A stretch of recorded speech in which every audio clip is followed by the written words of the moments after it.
दुनिया की super power एक तरफ, ईरान के फैसले एक तरफ। इन दिनों खाड़ी देशों ने पूरी तरीके से सुपर पावर अमेरिका को हिला करके रख दिया है। जहां ईरान सऊदी पुरानी दुश्मनी को छोड़ करके दोस्ती की तरफ बढ़े, तो वही जिस दोस्ती की तस्वीरें हर कोई देखना चाहता था, वो तस्वीरें भी दुनिया के सामने आ गई। जहां दोनों देशों ने अपने अपने देशों में अपने दूतावासों को खोल दिया है, तो वहीं दूसरी तस्वीर ईरान के सामने आई, उसकी हाइपरसोनिक बैलिस्टिक मिसाइल, जिसका अनावरण खुद ईरान द्वारा किया गया और दुनिया को अपनी ताकत दिखाई गई है। तो वहीं तीसरा बड़ा झटका खासतौर पर मिला है इजराइल और अमेरिका को, जहां ईरान, सऊदी अरब और यूएई एक साथ आकर के एक बड़े काम को अंजाम देने जा रहे हैं, जिसका स्वागत चीन ने खुद किया है। और किस तरीके से तमाम तस्वीरें सामने आई हैं, एक बार इस रिपोर्ट पर नजर डालते हैं। दोस्तों, ईरान ने मंगलवार को पहले घरेलू निर्मित हाइपरसोनिक बैलिस्टिक मिसाइल का अनावरण किया, जिससे ईरान के दुश्मनों में चिंता की नई लहर दौड़ गई है। मंगलवार की सुबह ईरानी राष्ट्रपति सईद इब्राहिम रईसी और आईआरजीसी के चीफ कमांडर जनरल हुसैन सलामी की उपस्थिति में हाइपरसोनिक बैलिस्टिक मिसाइल फतह का अनावरण किया गया। हाइपरसोनिक मिसाइल ध्वनि की गति से 5 से 25 गुना ज्यादा तेज रफ्तार से और जटिल परिस्थितियों में अपने लक्ष्यों को भेज सकता है। उसकी इस रफ्तार की वजह से उसे इंटरसेप्ट करना मुश्किल हो जाता है। ईरान ने पिछले साल इसकी घोषणा कर दी थी। उसने हाइपरसोनिक बैलिस्टिक मिसाइल बना लिया है। ईरान की फतह मिसाइल दुश्मन की उन्नत मिसाइल रक्षा प्रणालियों को निशाना बना सकता है। इसे मिसाइल तकनीक के क्षेत्र में इस्लामी गणतंत्र की एक बड़ी छलांग कहा जा सकता है। हाइपरसोनिक मिसाइल निर्माण की तकनीक दुनिया के कुछ ही चुनिंदा देशों के पास है, जिसमें से अब एक ईरान भी है। सूत्रों का कहना है कि ईरान का यह उन्नत मिसाइल इजराइल और अमेरिका की रक्षा प्रणालियों को बाईपास कर सकता है, उन्हें निशाना बना सकता है। हाइपरसोनिक मिसाइलों को दूर दराज के लक्ष्यों और उन लक्ष्यों को भेदने के लिए इस्तेमाल किया जाता है जिन्हें तेजी से भेदना होता है। B-52 जैसे राजनीतिक विमान मिसाइल रक्षा प्रणालियों जैसे लक्ष्य इसके महत्वपूर्ण लक्ष्य होते हैं। बैलिस्टिक मिसाइल फतह के अनावरण पर पाकिस्तान के संचार माध्यमों में प्रतिक्रियाएं सामने आई। इस बारे में आने वाली प्रतिक्रियाओं में कहा गया है कि ईरान द्वारा घरेलू निर्मित हाइपरसोनिक बैलिस्टिक मिसाइल के अनावरण से ईरान के दुश्मनों में चिंता की लहर दौड़ गई है, जिनमें अमेरिका और इजराइल सबसे ऊपर है। जियो न्यूज के वेबसाइट के अनुसार ध्वनि की गति से कई 5 गुना ज्यादा रफ्तार वाला ईरान का नया मिसाइल तेल अवीव और उसके घटकों के लिए गंभीर चिंता की बात है। वे अब ईरान के प्रतिरोधक क्षमता को लेकर बहुत चिंतित हो चुका है। अंग्रेजी भाषा के एक्सप्रेस ट्रिब्यून ने लिखा कि ईरान ने अपने पहले हाइपरसोनिक बैलिस्टिक मिसाइल का अनावरण किया है। इसी संदर्भ में डॉन ने लिखा है कि अमेरिका और यूरोप के विरोध में बावजूद ईरान की घोषणा की है कि वे कार्यक्रम को अधिक विकसित करेगा। याद रहे कि ईरान ने मंगलवार को अपने पहले घरेलू निर्मित हाइपरसोनिक बैलिस्टिक मिसाइल का अनावरण किया।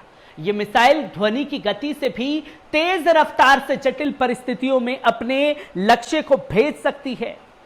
उसकी इस तीव्र गति के कारण उसे इंटरसेप्ट करना मुश्किल होगा। ईरान की फतह मिसाइल दुश्मन की उन्नत मिसाइल रक्षा प्रणालियों को निशाना बना सकती है। इसे मिसाइल तकनीक के क्षेत्र में इस्लामी गणतंत्र की एक बड़ी छलांग कहा जा सकता है। मंगलवार की सुबह ईरानी राष्ट्रपति सईद इब्राहिम रईसी और आईआरजीसी के चीफ कमांडर जनरल हुसैन सलामी की उपस्थिति में हाइपरसोनिक बैलिस्टिक मिसाइल फतह का यह अनावरण किया गया, जिसकी ताकत को दुनिया ने देखा।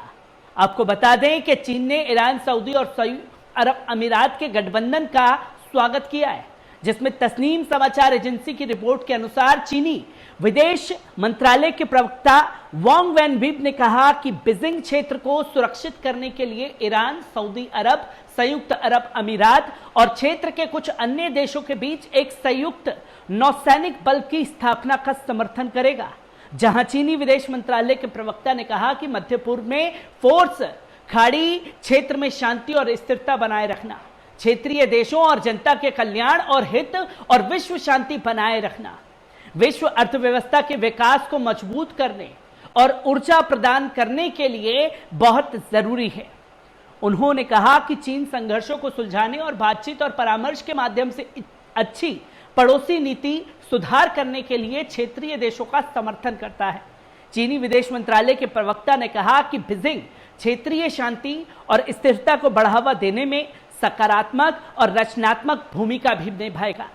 इसी के साथ साथ ईरान और सऊदी अरब के संबंधों के सामान्य होने की दिशा में एक अन्य महत्वपूर्ण कार्य 6 जून को अंजाम दिया गया और वे कार्य है कि 6 जून को 7 वर्षों के बाद ईरान का दूतावास सऊदी अरब में खुल गया, जिस पर ईरानी विदेश मंत्रालय में कूटनीतिक मामलों के सहायक अली रजा बिगदिली ने कहा कि आज का दिन दोनों देशों के संबंधों के इतिहास का महत्वपूर्ण दिन है।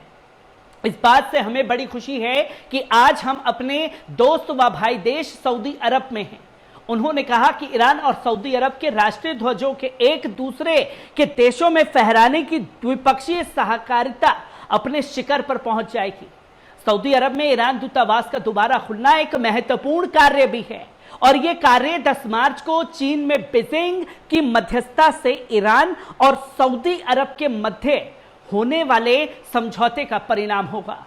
ईरान और सऊदी अरब ने 7 साल 3 महीने के बाद अपने दूतावासों को एक दूसरे के देशों में खोलने पर सहमति जताई।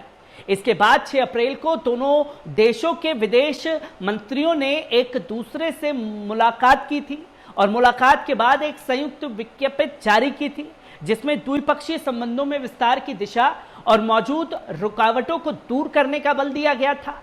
अभी हाल ही में ईरान के विदेश मंत्री हुसैन अमीर अब्दुल्लाहियान ने दक्षिण अफ्रीका की राजधानी केपटाउन में ब्रिक्स बैठक से इतर अपने सऊदी समक्ष फैसल बिन फरहान से एक मुलाकात की थी। दोनों देशों की कूटनीतिक संबंधों में हासिल होने वाली प्रगति पर प्रसन्नता जताई थी और कहा था कि यह अच्छी बात है कि दोनों देशों के राजदूत का निर्धारण हो गया है और एक दूसरे देशों को बात दिया गया है कि एक दूसरे के दूतावासों को कंसल्टेट में खोलने का काम जारी है। सऊदी अरब के विदेश मंत्रालय ने भी कहा था कि दोनों देशों के मध्य बहुत अच्छी सहकारिता हो रही है और हम राजदूतों के निर्धारण से आगे बढ़ चुके हैं।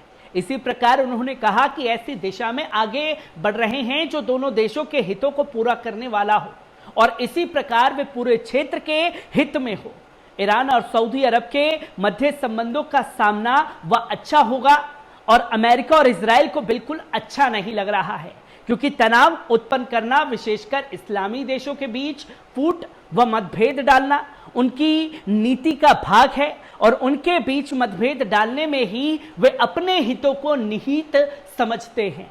अमेरिका ईरान पर क्षेत्र में तनाव उत्पन्न करने का आरोप लगाता रहा है, जबकि पूरी दुनिया में ये जग जाहिर है कि वास्तविकता क्या है और अमेरिका हजारों किलोमीटर से दूर से यहां आकर क्षेत्रीय देशों के आंतरिक मामलों में हस्तक्षेप करता है और उन पर कब्जा करता है। अफगानिस्तान, इराक और सीरिया में अमेरिका को इसी परिप्रेक्ष्य में देखा गया।